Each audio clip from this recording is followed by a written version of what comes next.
Los amigos cutres del graffiti, los que inundan de firmas sin sentido las paredes de nuestros edificios, han vuelto a atentar contra el patrimonio local de Mérida. En esta ocasión no se trata de un monumento arqueológico, sino de una obra contemporánea en el mobiliario urbano, tan contemporánea que solo ha durado una semana, intacta. En el túnel peatonal de la avenida Juan Carlos I, un artista de los 4 que dejarán su impronta en varios edificios y espacios públicos de la ciudad, ha visto cómo su obra de arte urbano, que no ha dejado indiferente a nadie, ha sido atacada por los maestros del vandalismo. Esos que, sin conciencia ni corazón, destrozan con spray lo que otros han construido con pasión y trabajo. Como es el caso de Jesús Mateos, autor de este mural, que ha hecho que el tránsito diario de quienes utilizan este espacio sea más agradable. Este individuo o individuos que han perpetrado este atentado estético bien podían aprender de este artista, Chefo, o de los autores designados para otros espacios como César Lozano o Sofo, porque lo que han hecho solo vale para destruir, no aporta nada, ni siquiera ellos mismos. El ayuntamiento y la policía local piden la colaboración para identificar al autor o autores, y en esta tarea cualquier dato que se pueda aportar, por pequeño que sea, es importante. Desde esta cadena también condenamos este acto vandálico, porque nos solidarizamos con los que se sienten orgullosos de su ciudad y de meritensear donde quieran que vayan, porque seguro que hoy ellos deben estar un poco más tristes. Buenas noches.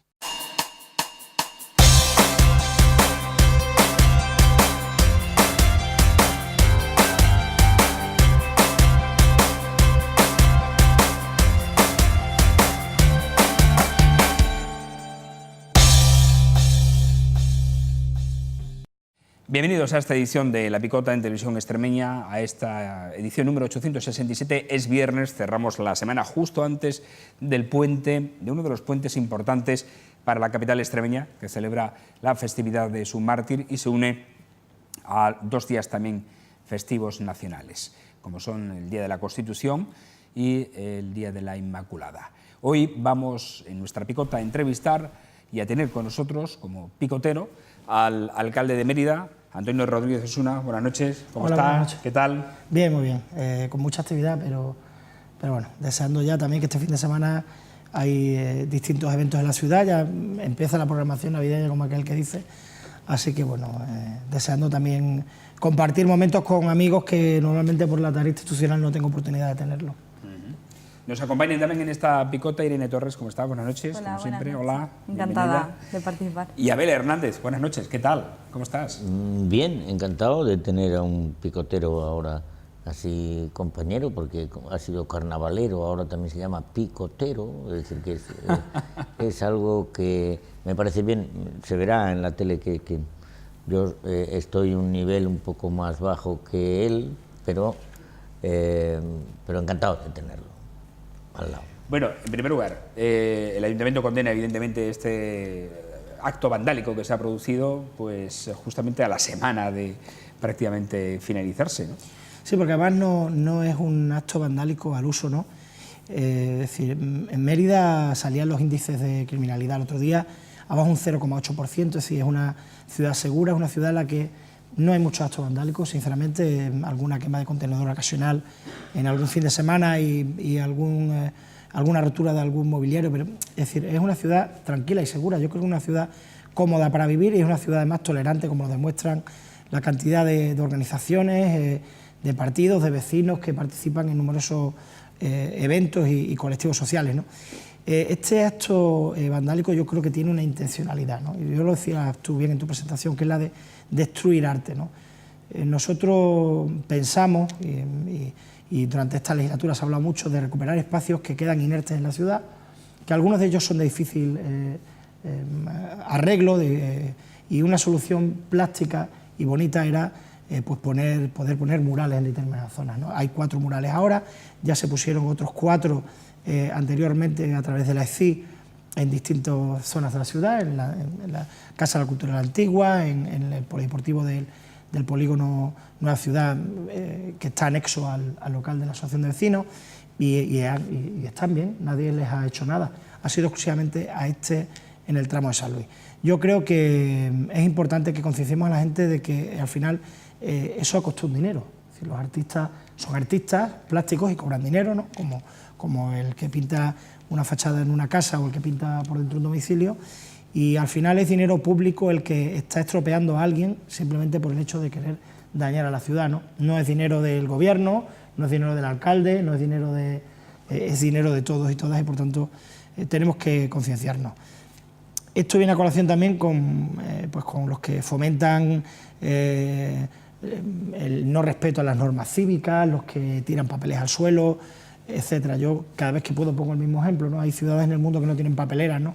Y son un ejemplo de civismo. Yo creo que, bueno, vamos con la condena que hay que hacer por este hecho, también a poner en evidencia de que hay muchísimos valores positivos en esta ciudad y que un delincuente no va a enturbiar el clima tan bueno que tenemos en Mérida. Eso sí, vamos a perseguirlo y vamos a hacer todo lo posible para que al que cojamos, y yo creo que es una advertencia que hay que hacerla bien clara a los medios de comunicación por si alguien lo está viendo, va a pagar ese y todos. Es decir, vamos a ir contundentemente para que esa irresponsabilidad y ese daño que ha hecho le ocasione un perjuicio que haga que otro se lo piense. Así que es una advertencia que vamos a hacer claro. O sea, vamos a perseguirlo hasta el final. Y que lo recuerden, que les sirva también a la familia. ¿Una reflexión sobre este hecho? Pues estoy bastante de acuerdo con Antonio en que tenemos que cuidar Mérida, porque creo que si algo nos une a todas las personas es que queremos Mérida y que la mejor manera de cuidarla es condenar este tipo de actos y concienciar, como ya se ha propuesto tanto desde el Gobierno como desde otras formaciones, concienciar desde los colegios a que el patrimonio es cosa de todos y de todas y tenemos que cuidarlo. A ver. Yo una reflexión que es más literaria e histórica que otra cosa. Hubo un momento en las vanguardias que lógicamente aparecieron en los años 20, en el periodo de entreguerras, en el que casi todas estaban en contra de lo establecido, y hubo una de ellas que se llamaba el dadaísmo, no sé si os recordáis, sí, que lo que hacía era estar en contra de todo, y se dieron cuenta de pronto de que destruir no les conducía a nada, y eso llevó a la mayoría de la gente que estaba o pertenecía al dadaísmo a la vanguardia real de Europa, que fue el surrealismo, que partía lógicamente de tanto querer destruir, empezar a creer en el hombre. Espero que, a ver si estos dadaístas, que significaba dada, la palabra era nada, pues podemos recuperar el planteamiento de lo que decía el alcalde, de la educación, de un sentido común y cívico de las ciudades, que es lo único que nos puede permitir el ser ciudadanos de progreso, es decir, el hecho de tener ciudades que nosotros amemos, no que queramos solamente cambiar. Bueno, pues vamos a repasar parte de la actualidad local y municipal con el alcalde de Mérida, hablando precisamente de vandalismos o mala educación o falta de urbanidad. En esta picota hemos hablado en algunas ocasiones de que habría que hacer algo con los contenedores, sobre todo en la zona monumental de Mérida. Y incluso se ha llegado a apuntar el hecho de que en algunas ciudades, en el casco histórico, no existen los contenedores. Se ponen durante las horas de servicio, que son 2 o 3 horas a lo largo de la noche, y se retiran. Sé que desde el Ayuntamiento se estaba trabajando también en el tema de los contenedores soterrados, que se iban a instalar. Creo que algunos, no sé cómo va ese tema. Está ya pendiente de pedirle... ¿Y si va a haber alguna medida en este sentido? No, está ya pendiente de pedir licencia de obra, concretamente uno que irá doble en la calle Graciano, donde estaban anteriormente, que se desplazaron a la Caixa, y otros que van a ir en la zona sur también, en una parte lateral de un parque, ¿no? El problema fundamental de los contenedores soterrados en una ciudad como Mérida es precisamente el subsuelo, ¿no?, que impide el que se pueda desarrollar una excavación que permita la profundidad necesaria para poder acometer la obra, ¿no? Por tanto, en Mérida tenemos un problema como tienen el conjunto de ciudades patrimonio de la humanidad, todo hay que decirlo, y es cierto que en otras ciudades patrimonio de la humanidad yo tengo la oportunidad, estoy visitando ahora cada vez que se hace una comisión ejecutiva y nos fijamos los alcaldes unos en otros en las cosas que hacen unos bien y otros para intentar copiarnos. Aquí hay un problema de civismo también, ¿no? O sea, aquí hay una norma que dice que no se puede tirar la basura a partir de las 8 de la tarde, y que es sancionable, y muchos vecinos siguen tirando la basura por la mañana. Por tanto, no me imagino yo qué haríamos si se hace como en el entorno de la ciudad de Salamanca, en el casco antiguo, que una empresa retira los contenedores a las 11 de la noche y los vuelve a poner a las 8 de la tarde. La gente tiene que tener la basura en su casa y solo puede sacarla de 8 de la tarde a 11 o 12 de la noche. Esa es una manera eficiente, es un coste del servicio más amplio, pero evitaría tener contenedores en las calles. El problema, vuelvo a repetir, es una cuestión de como has dicho, urbanidad, de civismo y de creencia y concienciación, ¿no? Lo hace el conjunto del sector también de la hostelería, lo hace el conjunto del sector del comercio, que obliga al ayuntamiento y a la empresa que se la recoja por la mañana a las 10 de la mañana en la calle Santulales, cuando lo lógico sería tenerlo en un horario concreto, ¿no? Y por tanto tenemos un problema que no se resuelve única y exclusivamente con inversión económica, un problema de educación y de concienciación. Y ahí en ciudades, ya repito, en el casco, en el entorno de Salamanca, se retiran los contenedores y se vuelven a poner. Hay otras muchas ciudades que tienen otras maneras, son unas vallas de camuflaje, en Cuenca tienen unos apartados que aquí se pusieron y que no han resultado tampoco porque estéticamente no quedan bien y por tanto, bueno, otros países pasan por las puertas de los negocios los camiones a una hora determinada y tú la bajas, ¿no? Es muy curioso como en alguna ciudad alemana en el servicio de limpieza uno tiene que bajar la basura a la hora que pasa su camión y si no la baja y la deposita puede tener una sanción y además el recibo que se paga en algunas ciudades va en función de lo que uno recicla. Los que reciclan mucho pagan menos de recibo, los que cumplen con la normativa pagan menos de recibo. En fin, yo creo que al final es una cuestión de concienciación, pero sí, claro, estamos plantando todo porque, como hemos hablado aquí muchas veces, cualquier pequeño gesto, detalle que nos haga ser una ciudad mucho más amable, beneficia a todo el mundo, a los vecinos. Pero bueno, yo creo que también mucha pedagogía habrá que hacer y habrá que, como decía Irene y como hemos dicho siempre, los grupos políticos en el ayuntamiento, en los centros de enseñanza, en las familias y en los sitios donde se puede educar en urbanidad. Una de las noticias más esperadas es la confirmación de la construcción de la azucarera. Este lunes dimos precisamente en este programa una primicia y es que todo apuntaba a que iba a ser así, es decir, que la empresa en breve, incluso antes de Navidad, anunciaría que se iba a construir esta planta en Espacio Mérida. No sé si nos puede confirmar la noticia. Pues la verdad que si yo pudiera confirmarla es que podría meter la pata porque nos consta que va a haber conversaciones, lo ha dicho el presidente de la Junta de Extremadura esta mañana, la inauguración de Mérida se mueve, un evento empresarial de jóvenes empresarios y emprendedores de la ciudad y parece ser que la semana que viene va a haber una reunión entre la empresa y la Junta de Extremadura. Yo creo que ahí se podrá concretar algo y está claro que tiene muchos visos de salir adelante la iniciativa. Una vez que se concrete y que conozcamos todo por parte de boca de la empresa, pues será una realidad.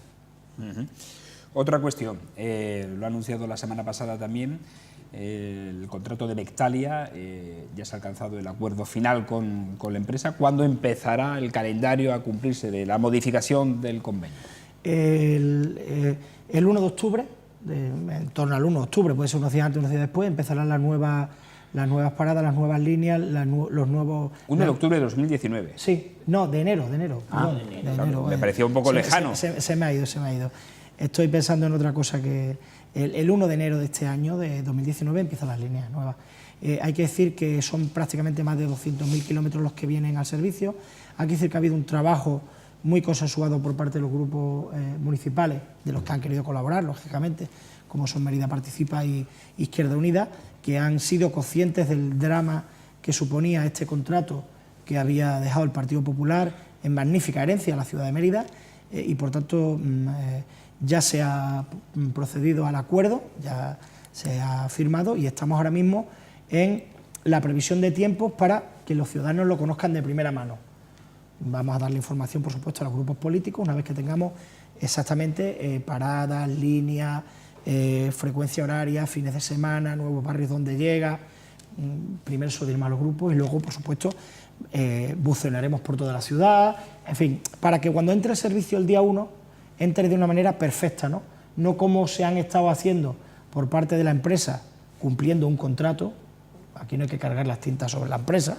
La empresa, como cualquier empresa, se beneficia de un contrato que le favorece una administración, que era el Ayuntamiento de Mérida, un contrato firmado por el Partido Popular. Por tanto, ya le digo, En breves días pasaremos la información a los grupos políticos, en breves días haremos una rueda de prensa para anunciar todos los cambios, se buceará por toda la ciudad, se pondrán en los paneles explicativos y además van a haber algunas obras de adecuación porque en algunas de las zonas de las paradas va a haber que hacer la entrada del autobús, ¿no?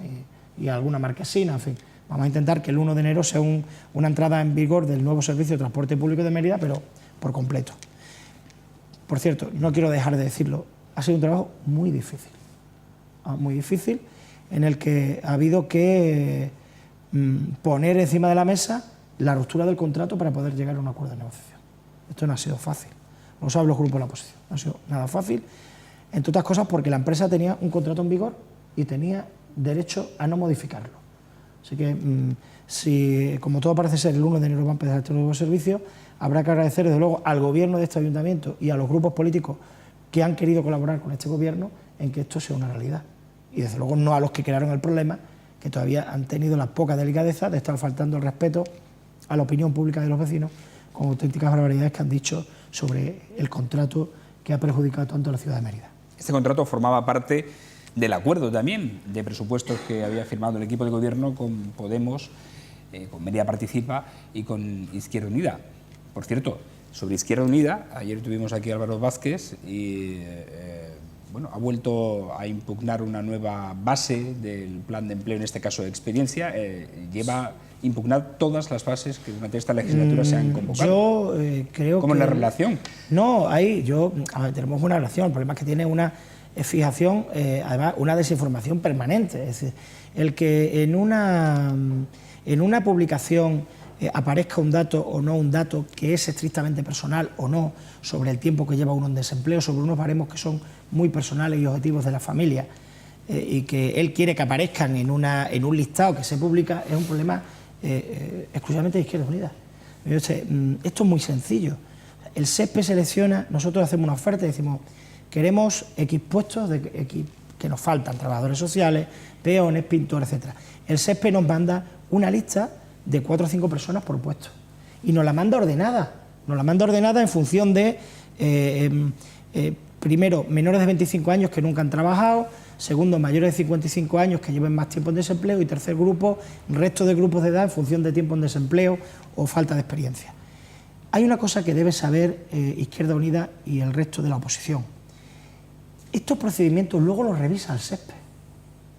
Es decir, el SESPE luego nos pide al ayuntamiento el expediente completo de cada uno de los contratos para comprobar y certificar que efectivamente se ha cumplido con lo que dice la normativa, es decir, que la persona que lleva más tiempo en desempleo que otra, es decir, para certificar de que ha habido una garantía en el proceso.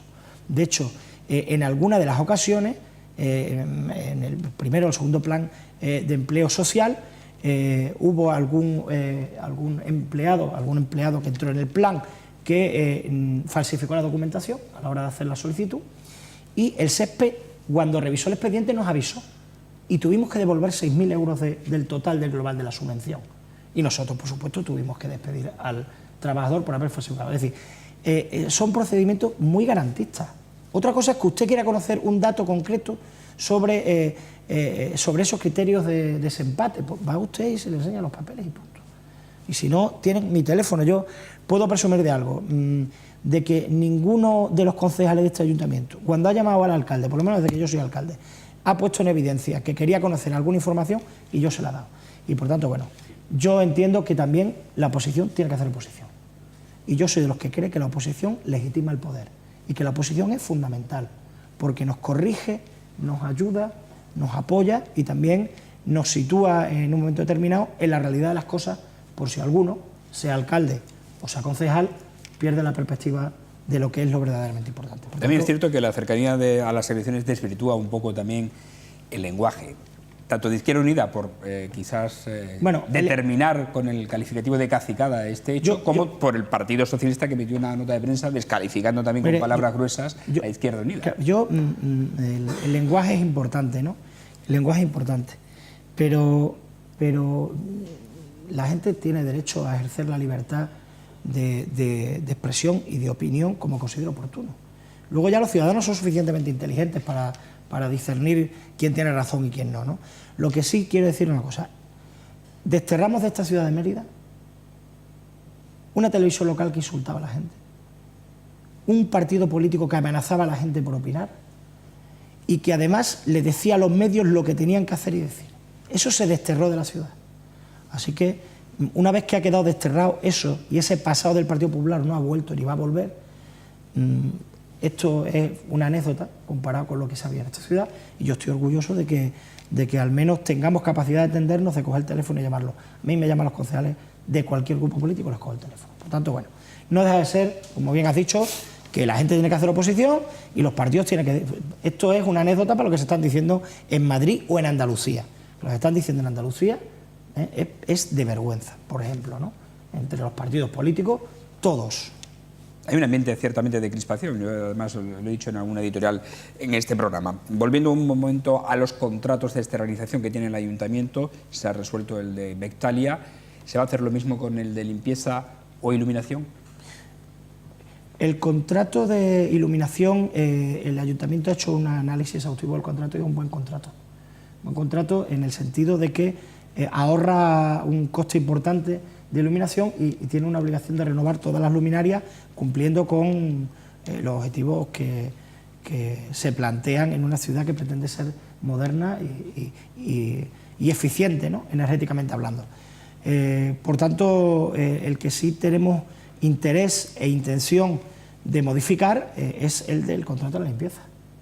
Tenemos interés de modificarlo para poder dotar un poco más algunas zonas de la ciudad de algunos servicios que mejoren la limpieza. Pero vuelvo a repetir, no por gastar más dinero en limpieza, las ciudades son más limpias. Me retrotraigo al ejemplo que he puesto de ciudades como Tokio, donde no hay papeleras, ¿no? No por tener más papeleras, por tener más barrenderos o por tener más camiones de baldeo, las ciudades son más limpias. Las ciudades las hacen más limpias los vecinos y las vecinas de la ciudad. Y por cierto, un mensaje que tengo que dar: uno podrá ampliar el contrato de la limpieza todo lo que quiera y podrá contratar cuantas personas quiera, pero eso cuesta dinero que sale de la vía impositiva de la gente. Con esta ampliación del contrato se refiere a los 3 millones que en su día se bajó en la pasada legislatura, por ejemplo. No, 3 millones es inviable que este Ayuntamiento de Mérida, 3 millones no lo hemos visto juntos, no sé, no. Perdonadme el chascarrillo, 3 millones de euros es lo que invertimos ni llegamos a invertir eso en obras de asfaltado, nosotros vamos a hacer un pequeño esfuerzo para modificar un poco y mejorar el contrato en algunas zonas que entendemos de la ciudad que es deficiente. Y lo haremos posiblemente antes de final de año. Otra cuestión, mercado de Calatrava, ¿cómo está el asunto? Pues ya han ido las empresas a hacer mediciones y tal, no sé concretamente cuál es la situación, pero si no estoy mal desinformado, porque son tantos los proyectos que hay en mente y a veces me bailan datos y cifras, es posible que antes de final de año ya se presente el proyecto de obra a la opinión pública y también al ayuntamiento, que registren, digamos, la obra, para que los vecinos y vecinas me entiendan, que veamos los planos y las infografías de cómo va a quedar la ejecución de la obra. ¿Y se va a exponer públicamente? Sí, claro. Vamos a tenerlo para que... yo además le insistí mucho a la empresa que me gustaría que aparte de dar los datos objetivos de lo que iba a ser la obra, que pudiéramos tener una maqueta o algo que la gente pudiera ir a observarlo, ¿no? Una infografía, en fin, que comprobáramos que lo que se proyectaba era lo que se iba a llevar a cabo. La empresa está decidida a eso y además parece ser que es muy probable que a principios del año que viene también empiecen a comercializar el alquiler de los espacios. O sea, va muy rápido. Vamos a seguir ampliando las preguntas con nuestros picoteros. Irene.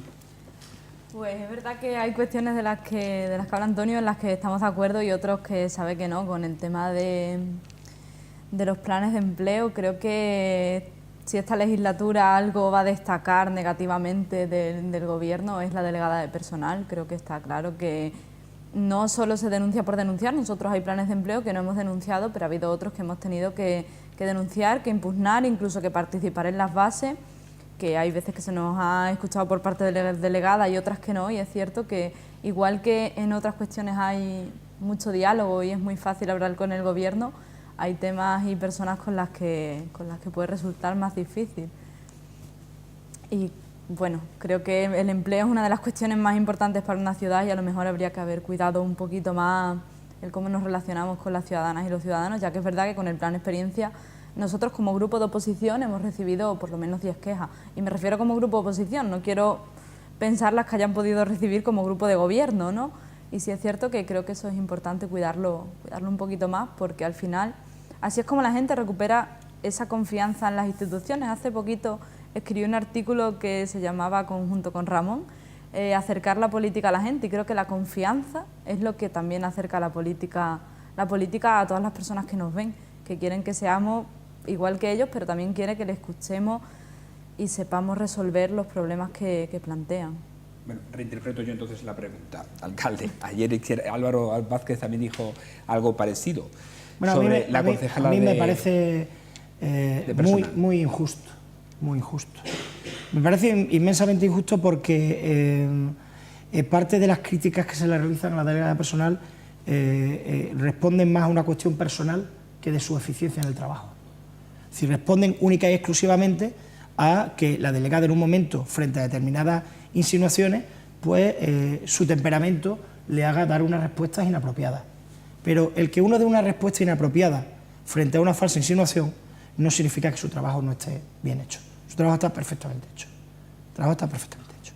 El problema es que entramos en esto que me gusta a mí resaltar y que yo lo insisto mucho, es que los planes de empleo que el ayuntamiento está acogido, porque no tenemos capacidad, ya me gustaría hacer oferta de empleo público y sacar plazas de funcionarios, son planes temporales, planes coyunturales y planes, los dos únicos planes, junto con el de discapacidad, muy objetivos.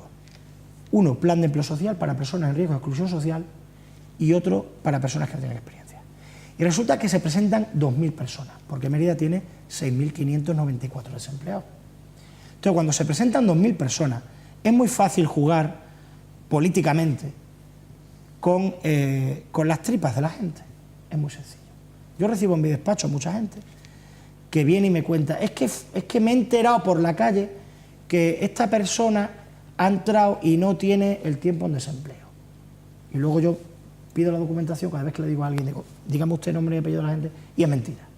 Es decir, el problema es que se juega con las tripas de la gente y se vierten informaciones y se vierten sospechas porque la necesidad es más imperiosa que la legalidad. Y entonces eso es lo que yo recrimino a los que achacan a la delegación de personal, repito, por una cuestión personal que no de su trayectoria profesional, esas acusaciones. Y la prueba evidente es que a los grupos, por lo visto, van 10 personas y cuando se presentan reclamaciones por quito se presentan 4. Y cuando se atienden las reclamaciones, yo las he atendido personalmente, no se podrían imaginar las reclamaciones que yo he atendido personalmente. Ya no queremos ver a la delegada, queremos ver al alcalde. Y yo, como recibo una media de 15 personas al día, pues le digo, pase usted y cuénteme su problema. Y cuando la recibo le cuento un problema, y cuando llamo al funcionario y le digo, explíquele por qué esta señora no entra a trabajar, y cuando le dice, mire usted señora, no lleva un año en desempleo y no es para de larga duración, pues a mí me han dicho ahí abajo, no, a usted le dirán los grupos de la oposición lo que quieran, porque los grupos le dicen lo que usted quiere oír, pero hay que cumplir unos requisitos. Y yo lo que sí tengo que decir ahora, en honor a la delegada de personal y a su trabajo y la profesionalidad de los funcionarios que trabajan en personal, es que yo sí me he encontrado muchísima gente en la calle que me han dicho, jamás pensábamos que podíamos entrar a trabajar en el ayuntamiento. Ellos pensaban que era imposible, que echar una solicitud de entrar a trabajar en el ayuntamiento era inviable. Y por tanto, mientras que somos capaces de sacar una oferta de empleo público, mientras que se genera suficiente empleo, estos son parches. Y ahí tengo que coincidir con la oposición. Vamos, con la oposición no, coincido con Izquierda Unida y con Mérida Participar, no con la oposición en su conjunto. Son insuficientes. El problema es que hace falta políticas de empleo y las políticas de empleo no pueden depender única y exclusivamente del dinero público. Por eso yo censuro tanto que cuando vienen industrias que van a crear empleo hay un discurso tan contrario a la creación de empleo. Usted, ¿vendrá o no vendrá la azucarera? Oye, pues estamos en contra. ¿Por qué? Pues porque son facilidades para las empresas que van a generar empleo. Oiga, ¿quién va a generar el empleo? ¿Qué hacemos? ¿Contratamos a los 6.000 personas que están desempleadas en el ayuntamiento? ¿O facilitamos, como hicimos con la oposición en contra, una bajada de la presión fiscal, de la vía impositiva, para favorecer que inversiones de más de 10 millones de euros y de 400 empleos vinieran a Mérida? Con Así la se crea oposición empleo. en contra, pero porque también hay que ver los autónomos y la gente de Pero tu no, ciudad. pero Tú déjame que puedes termine. olvidarte de una Pero déjame que parte. no, si es que tengo una cosa, termino. Pero es que también dijimos unas ayudas a las pequeñas pymes y autónomos, que hicimos 2 bases de convocatorias en 2 años, y también se estaba en contra, y eran pequeñas autónomos y pymes. El discurso de los autónomos, el discurso de los autónomos y pymes, no, es que hay gente que ha pedido esas ayudas y las ha tenido gracias a este ayuntamiento. Hemos sido el primer ayuntamiento de Extremadura que ha dado ayudas a la contratación directa, y que ha habido gente que la ha pedido y la ha solicitado, y que se la ha concedido. Y eran personas, autónomos y SL de 1 y 2 miembros. Es que hacemos como si los autónomos no tuvieran trabajadores a su cargo, que fuera una única persona. Por tanto, propusimos también en nuestra modificación de la tasa impositiva del IBI, el que los tramos dentro de los polígonos industriales dependieran de los metros cuadrados, y tampoco se aprobó. Hemos propuesto una modificación general del Plan General de Ordenación Urbana para permitir también, y tampoco se apoyó. Por tanto, es que hay que contar el todo, pero eso sería un debate muy largo, ¿no? Lo que sí quiero decir es, para finalizar, porque si no acaparo yo todo el tiempo, es: todo no puede ser empleo público, no lo va a ser. Primero, porque no hay capacidad económica para hacerlo, y segundo, porque los contratos que se pueden ofrecer a día de hoy en las administraciones son temporales, que no permiten un desarrollo personal de la vida. La gente necesita estabilidad, y la estabilidad en el trabajo la da un trabajo para varios años y no un trabajo para 6 meses, que por desgracia es lo que ofrece este ayuntamiento. Y yo en eso no puedo estar de acuerdo, pero hacemos lo que está en nuestra mano para poder generar empleo a través de la empresa, que es lo que de verdad crea empleo. Hablando de empleo, por cierto, se va a oficializar, supongo, tal como se anunció, a partir del 1 de enero, el traspaso del conservatorio. Sí, sí.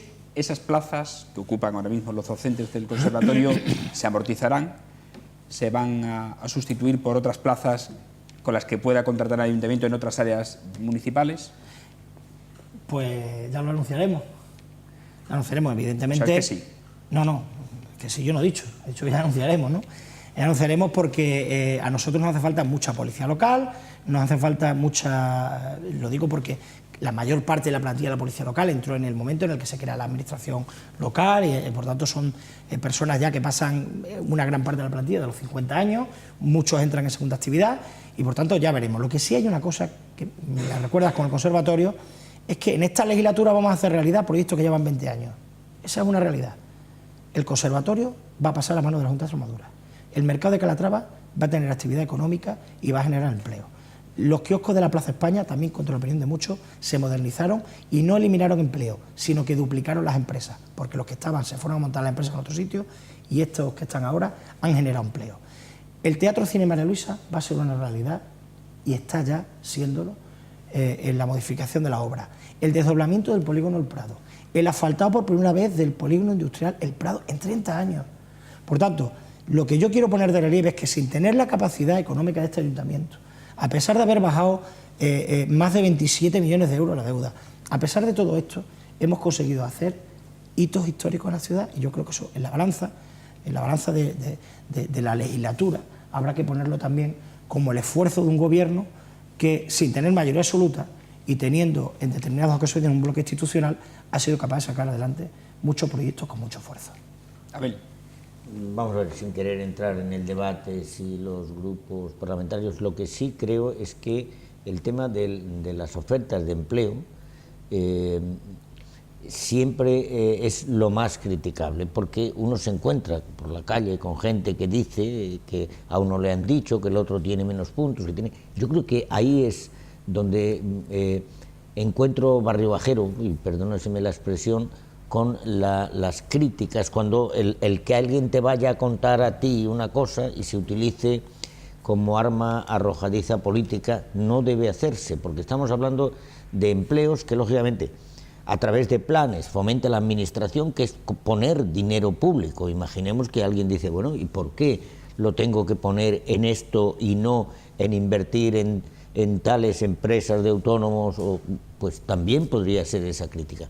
Pero yo creo que, por lo que yo veo desde fuera también, en la ciudad, hay demasiada crispación hasta en ese tipo de cosas. Es decir, cada oferta de empleo, pero cada oferta de empleo que veo es como decirte Unos una cosa, otros lo creo, la no lo contraria. creo, no lo creo, tampoco hay que ser injusto con la oposición, no lo creo. Pero si no estoy siendo injusto, No, estoy yo lo digo, diciendo... que no lo creo, que es una crítica a lo que ellos entienden que es falta de información, falta de compartir, pero no es verdad. O sea, Mérida no tiene una situación de crispación, todo lo contrario. O sea, no ha habido una legislatura donde se haya llegado, con las dificultades que hay, a una estabilidad emocional, por llamarlo de alguna manera, en el que, oye, cada uno dice lo que piensa y lo dice libremente. O sea, entiendo, a ver. No, que ya, que es una, lo que yo decía era lo que se genera cuando eso sale. No digo que la crispación... Porque se genera porque se quedan 2.000 en desempleo. Porque, claro, pero eso... Mira,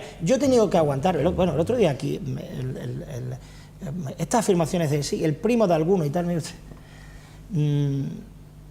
el Ayuntamiento de Mérida, es que yo he sido tan escrupuloso con mi gobierno, que hasta nosotros, y puedo dar fe de ello, y algún día lo contaremos, ¿no?, de qué pasa en la legislatura, lo contaremos, ¿no?, hemos impedido que se presentaran libremente a las convocatorias de empleo familiares indirectos o segundos de los concejales de mi gobierno. Yo les he pedido, por favor, que no se presentaran, solamente para no atender a escuchar barbaridades y sandeces.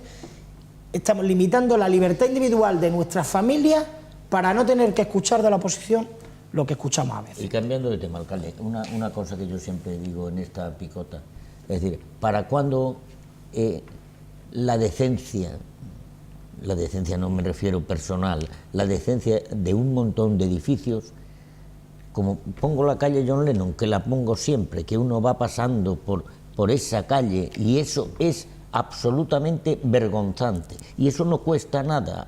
La situación de las fachadas. De las fachadas, de cómo está eso, es decir, cada negocio abandonado significa dar un paseo por una auténtica, algo que no se corresponde con esta, ya sé que el ayuntamiento lo intenta, pero eso que no tiene por qué costar mucho dinero, ¿para cuándo una ordenanza seria de eso? No, pero si no se trata de ordenanza, se trata del derecho del propietario a la propiedad privada. Es decir, sí, bien, de acuerdo. Yo voy a dar una noticia. Bueno, llevamos, no exagero, más de 2 años para poder tapiar un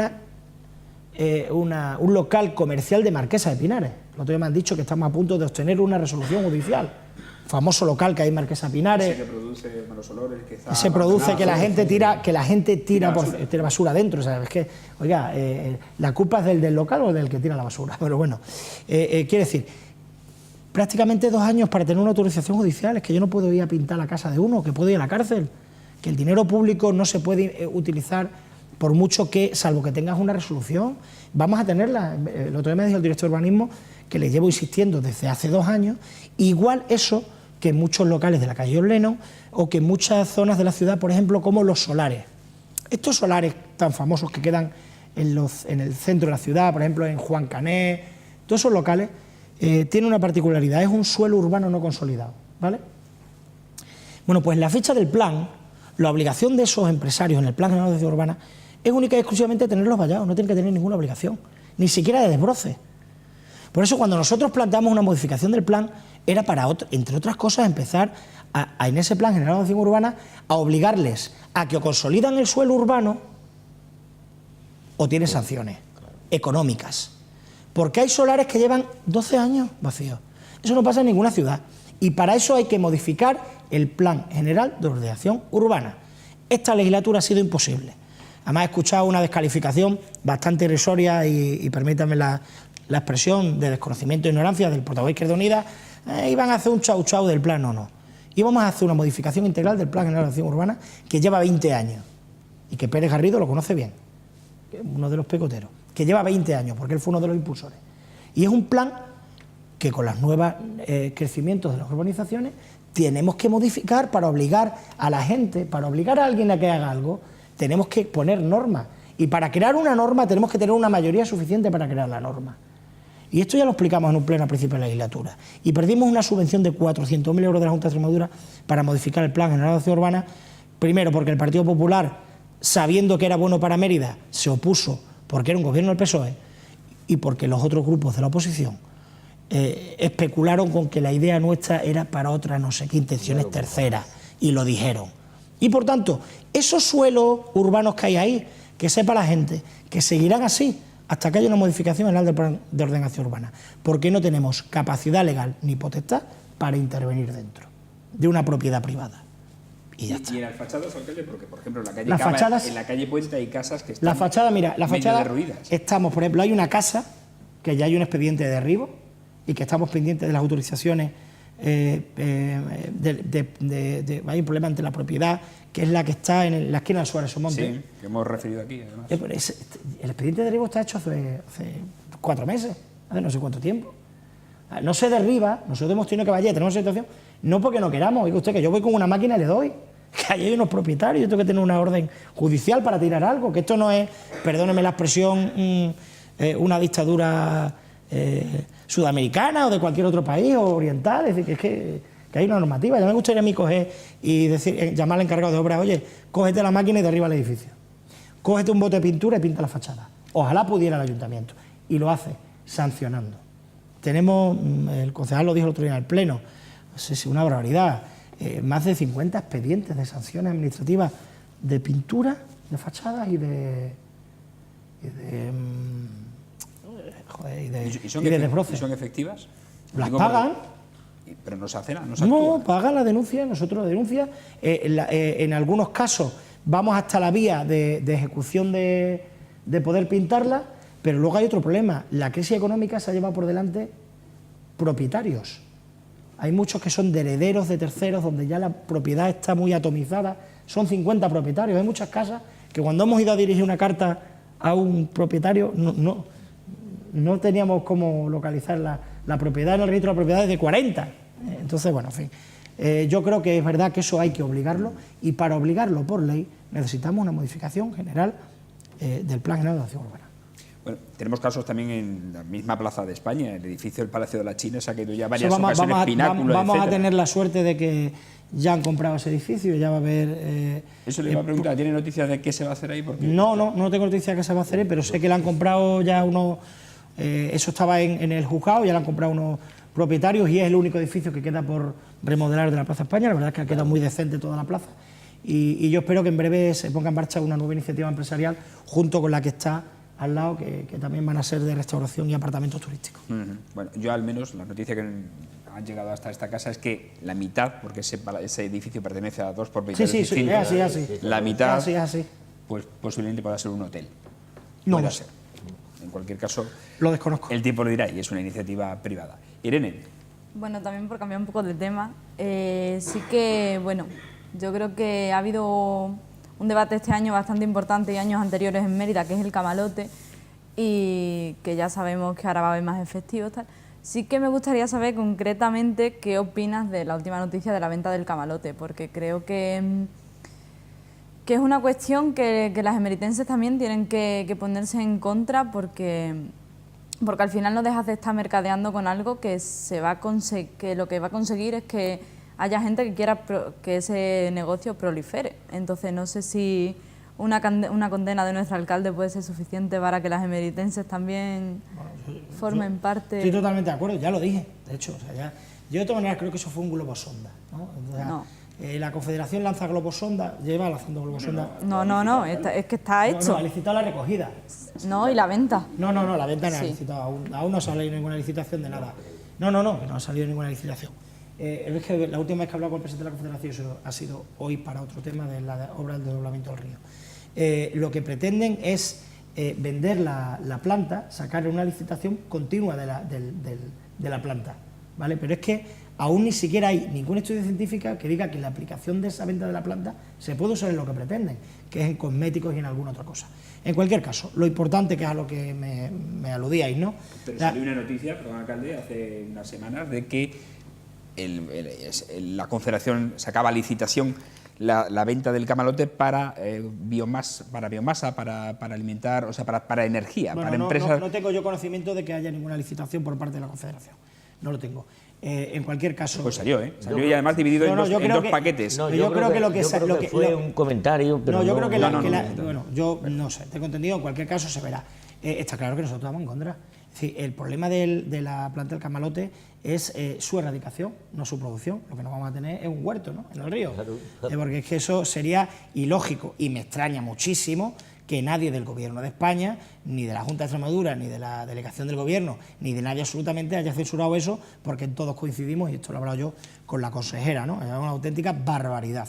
Lo que hay que hacer es erradicarlo, eliminarlo por completo y utilizar aquellos productos químicos no dañinos para el agua que permitan su erradicación. No hay otra solución que la erradicación total. O sea, nosotros no vamos a tener un sistema de generación de empleo que consista en la recogida por un lado, todos los años millones de euros para contratar gente para recoger camalote, y otro la venta y la producción para cualquier producto cosmético. Eso es una auténtica barbaridad, porque es una plaga. Es que eso es una plaga, eso no es un producto agrícola, es una plaga. Y es una plaga porque es un producto que no es autóctono. Y eso además está prohibido por la Unión Europea, que estoy tan seguro de que no se puede licitar algo como eso, porque es que la Unión Europea no lo iba a permitir. De hecho, el otro día han expedientado a un supermercado, no sé dónde, porque estaba vendiendo las plantas. Le han metido una sanción. O sea, sería rarísimo que estemos sancionando a las empresas que venden como flores en floristería el camalote, y ahora el propio gobierno, el propio que sanciona al que está vendiendo una planta ilegal en un supermercado, diga que las va a poner a la venta. Es una incongruencia, ¿no? Si es ilegal venderla en una tienda, mucho menos venderla al por mayor a través de una licitación. Fue un globo sonda, en cualquier caso. La licitación, permítame corregirle, es para la destrucción de la planta. Ah, bueno, si es para la creación pero vamos a ver, de energía, de biomasa. Pero vamos a ver, una cosa es la destrucción de la planta, que nos está generando a nosotros en Mérida un problema. La venta se entiende que obtiene un beneficio, que es el caso de la Confederación. No hay un mercadeo. Ya le digo yo que la Confederación no va a obtener ningún beneficio por eso. Que eso la Confederación va a tener que pagar porque se lo lleven. Porque eso, primero, genera un montón de gases, genera un montón de residuos, genera un montón de olores. Y lo que cuesta trabajo ya no es sacarlo del río, sino lo que se queda fuera de la orilla del río. Entonces, lo que habrá contratado y licitado es una empresa que recoja esos residuos y se los lleve. Pero ya le digo yo que la Confederación nadie va a pagar dinero por llevarse los residuos. Va a tener que la Confederación pagar dinero a alguien. Es que es muy diferente vender para hacer un negocio que licitar para que quites un residuo. Hombre, es que cuidado, porque ya te digo, está prohibido por la Unión Europea. Y te repito el ejemplo tan gráfico como este. Es imposible que estemos sancionando a los que venden plantas en la tienda y luego el propio gobierno que sanciona sea el que lo venda para una producción. No, es una retirada del residuo, que luego es para biomasa o podrá ser para prenderle fuego o lo que considere oportuno. Pero ya te digo que cualquier licitación de ese tipo va a ser a costa de dinero de la Confederación, pero no a costa de beneficio. En noticias del día 1, la Confederación de Guadiana abre una licitación para comercialización del camalote como biomasa.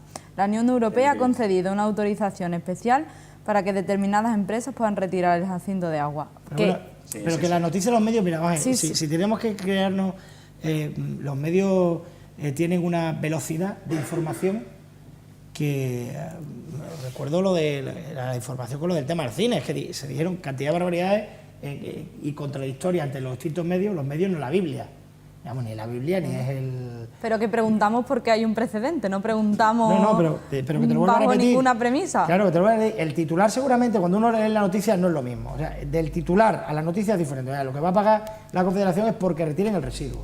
De ahí a venta, luego que el residuo lo utilicen para biomasa, para generar energía, es otra historia. Pero que eso no es un negocio también. Además, voy a decir una cosa para que ya lo sepáis. Yo he trabajado en la Consejería de Medio Ambiente.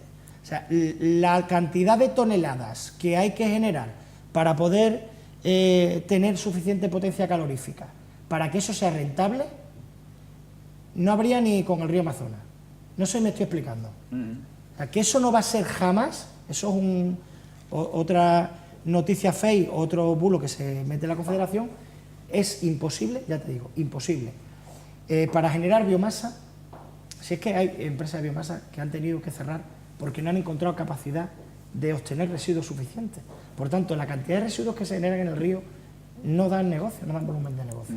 ¿Me estoy explicando? Sí. Otra cosa sería que fuera por una aplicación cosmética o que se descubriera algo que tuviera mucho valor añadido, pero eso como biomasa no vale nada. Te invito a que traigas aquí algún día algún ingeniero que sepa de energías renovables y que conozca bien cómo se transforma la biomasa, para que te dé una noticia importante, y es que eso es una licitación de recogida del residuo y que no va a generar volumen de negocio de ninguna planta de... Sé que además el precio de la tonelada es muy pequeño, o sea que casi que cuesta más el transporte que el propio producto.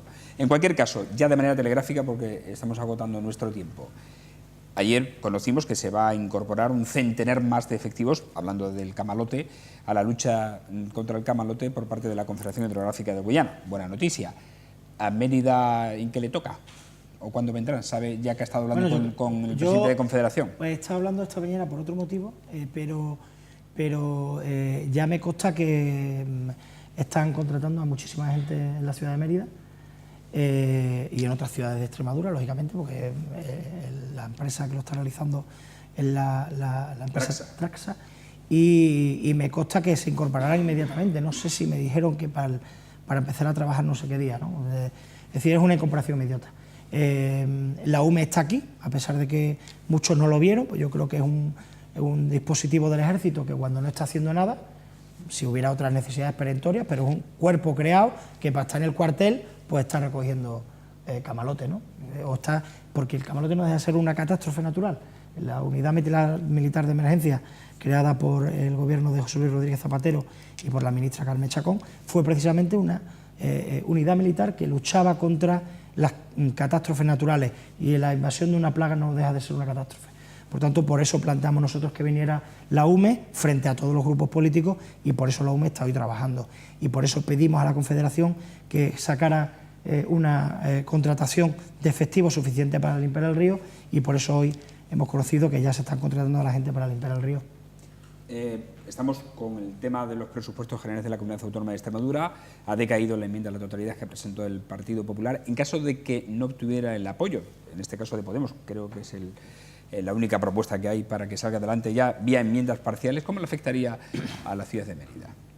Bueno, yo creo que las partidas que la ciudad de Mérida tiene recogidas en los presupuestos podrían venir a través de modificaciones presupuestarias. Es decir, yo creo que no nos afectaría mucho en algunas cuestiones concretas, sí, por ejemplo en el centro de Alzheimer, en el que tiene que haber una partida de obra de sobre 200.000 euros que tiene que estar planificada, yo creo que sí, ¿no? Pero bueno, el compromiso de la Junta de Extremadura, ni el traspaso al conservatorio, ni la transferencia de la estatuto de capitalidad estaban recogidas ya en el anterior presupuesto.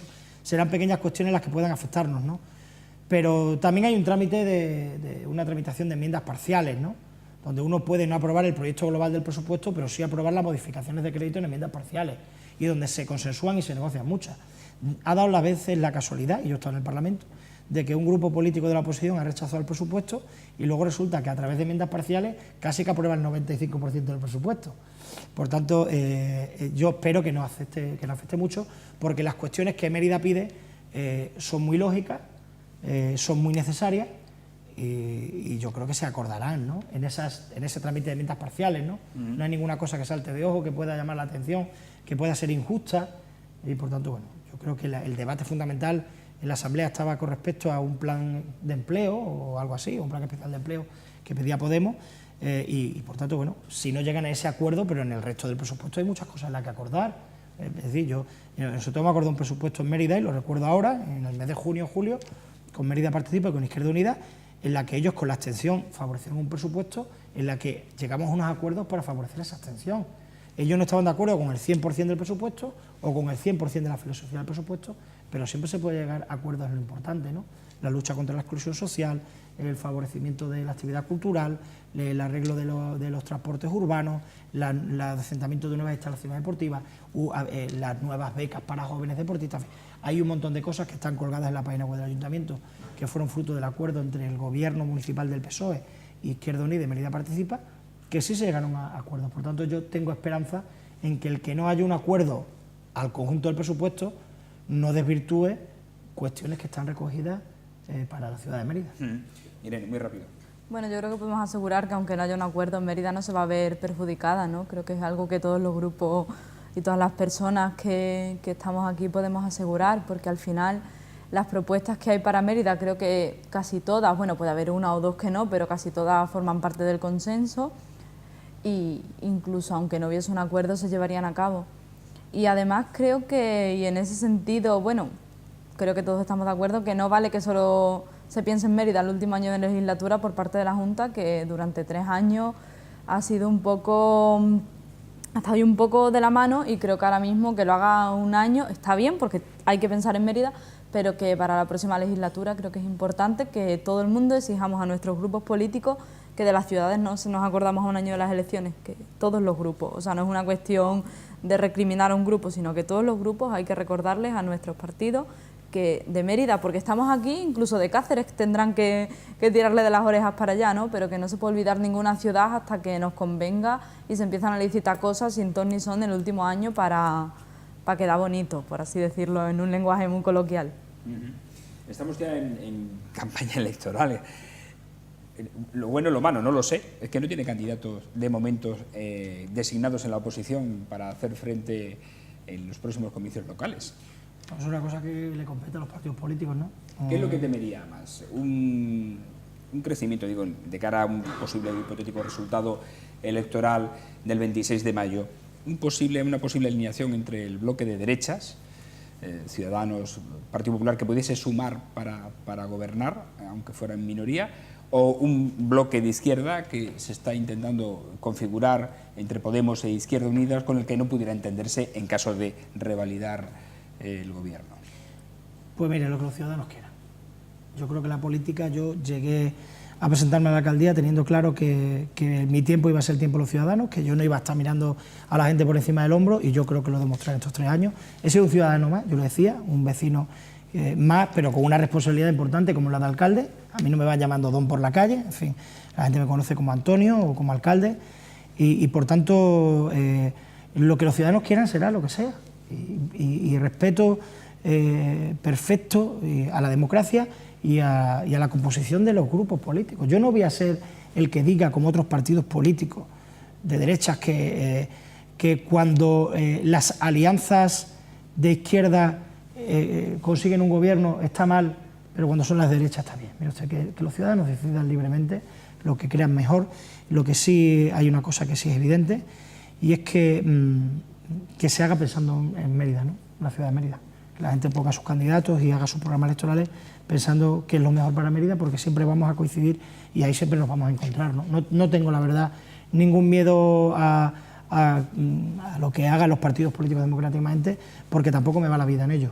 O sea, no me va la vida en bueno, esta noche se ha iluminado, o se ha encendido el alumbrado extraordinario de Navidad con esa bola, por cierto, con un acto que aquí demandábamos el año pasado que no hubiera, que se encendió y quedó aquello un poco solitario. Este año se ha quedado muy bien con el concierto con Pilar Vizcaíno, en fin, con todo el acompañamiento musical que ha habido.